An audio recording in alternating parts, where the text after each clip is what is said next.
walking lunges. So a walking lunge is where we travel forward as we lunge.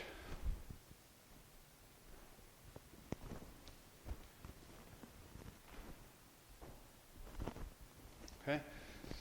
Now in this, we want to keep our normal archetype, normal positions of what was important for a lunge for us.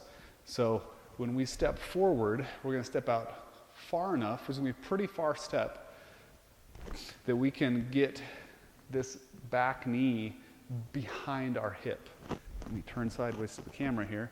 So as I go down and that trailing knee hits the floor, it is hitting the floor behind my hip.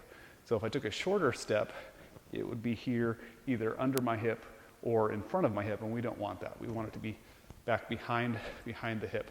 And then as we come up, we want to keep this front shin vertical. So we don't want to shift our weight forward over onto this front leg so that we push off of only this front leg. We want to come up with both legs evenly, so coming straight up without leaning forward, so that torso is going to stay upright as well.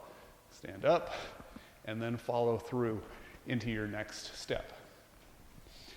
Now it takes a little bit of coordination to step all the way through into your next step. So if you need to, when you come up from your lunge, bringing your feet together before you take your next step, that's okay, totally fine. As always, to scale a walking lunge, really the hardest part for this is that range of motion, getting the knee to the floor.